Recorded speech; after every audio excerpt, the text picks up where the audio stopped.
thé citron, thé, il y a des thés.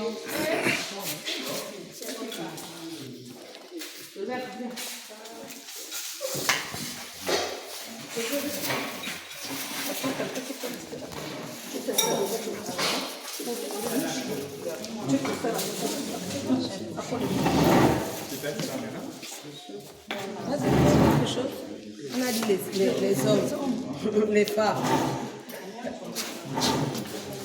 Oui, je suis à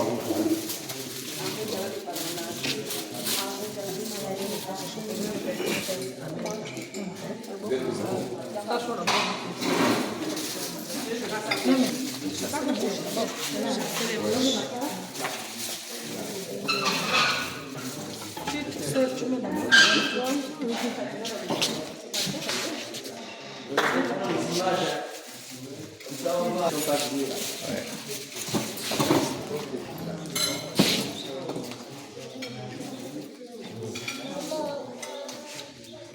Tu veux pas ça?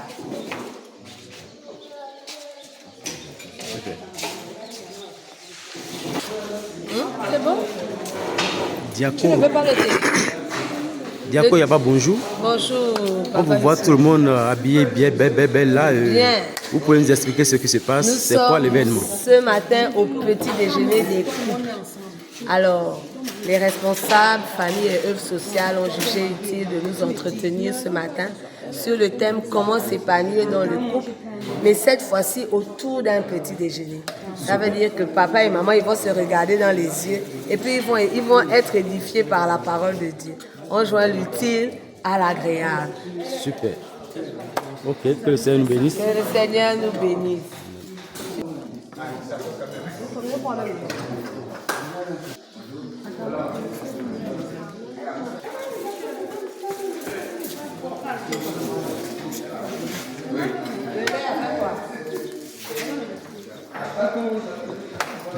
Bonjour, nous sommes petit déjeuner de couple. Donc voilà, on commence comme ça. Dieu est bon. Voilà, c'est des choses qu'il faut faire de temps en temps pour essayer de ramener l'harmonie dans nos couple. Même chose. Alors, est-ce que vous pouvez nous en dire plus le couple, c'est-à-dire copains, copines, Non, mariés? pas oui, en tous les cas, l'objectif justement de la présence de ceux qui ne sont pas mariés, c'est de les inciter justement à se marier, et surtout à connaître le Seigneur, et les inciter justement à se marier. C'est ça l'objectif. C'est pourquoi on a demandé justement à toutes les personnes qui sont en concubinage d'être là. Voilà. Donc pour le moment, ce n'est pas restreint, mais l'enseignement qui sera donné va pouvoir motiver les uns et les autres à vouloir régulariser leur situation. C'est ça vraiment l'objectif. Et surtout d'abord, donner l'ordre au Seigneur pour que le Seigneur justement puisse les amener à régulariser leur situation. Voilà. Ok, merci.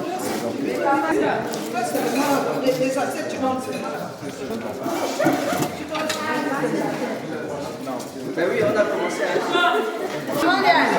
Bonne arrivée. Papa, allez-y.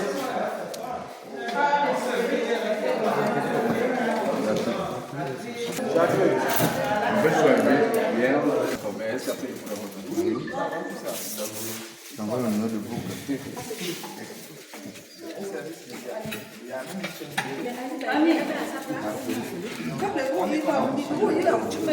Ta place est.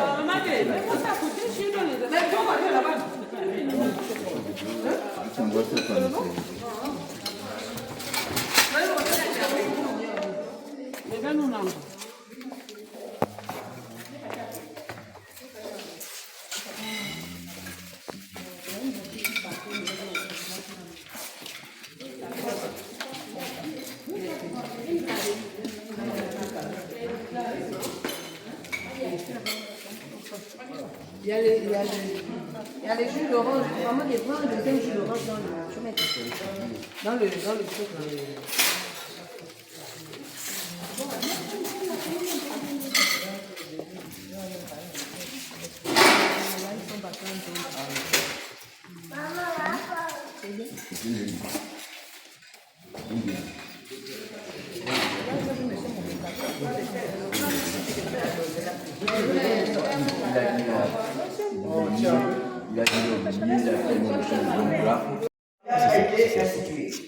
quand je vais la photo que j'ai prise. Genèse 2, Et quand tu es verset passé, tu peux 18. appuyer pause pour ne pas prendre fausse La image. première raison, c'est pour résoudre le problème de la solitude. Dieu a créé le mariage pour répondre au problème de la solitude. Il a dit à Adam, à un moment donné, il s'est rendu compte qu'il a tout créé. Puis il s'est dit, mais j'ai tout créé d'abord, mais ce gars-là, j'ai l'impression qu'il est seul. J'ai l'impression qu'il s'ennuie. Il faut que je résolve Photographe aujourd'hui.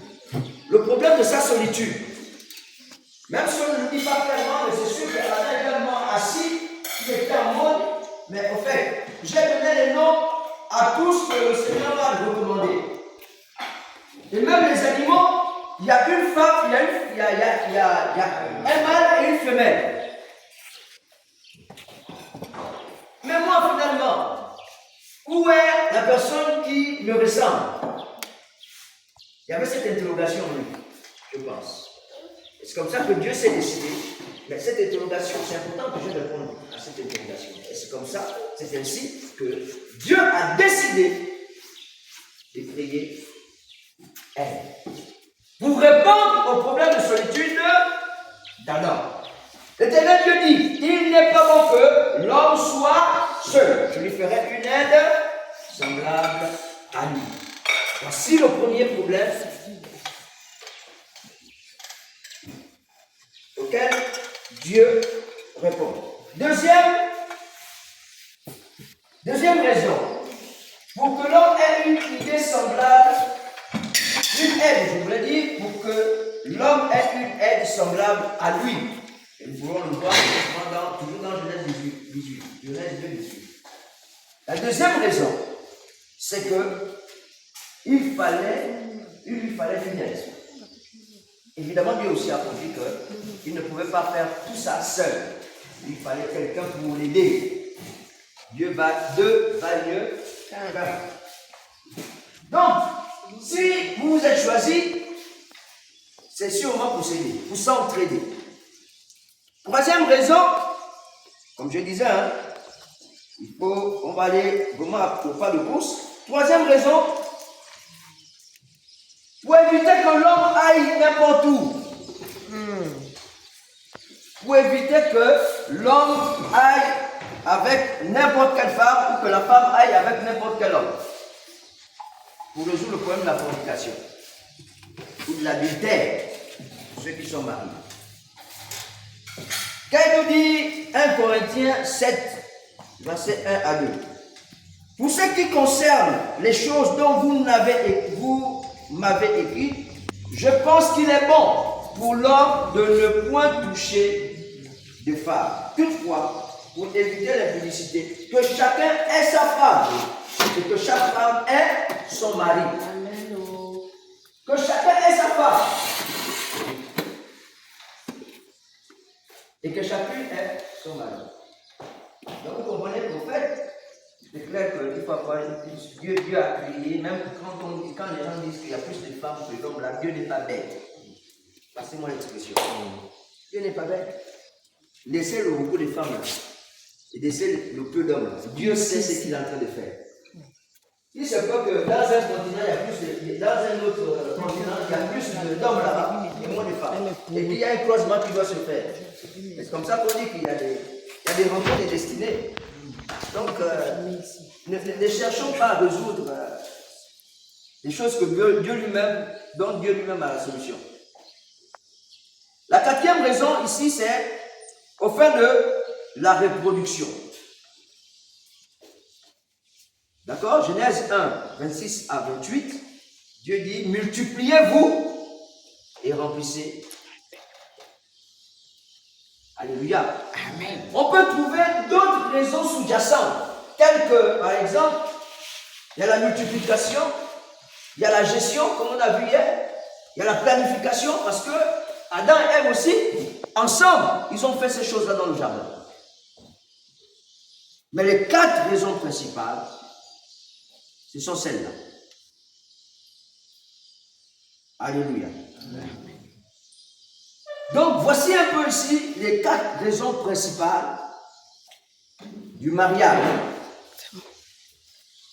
Au-delà de ces 4 raisons, il est important de savoir c'est quoi le mariage selon Dieu. Parce que Dieu, au-delà de ces raisons, mais c'est important de savoir c'est quoi le mariage selon Dieu.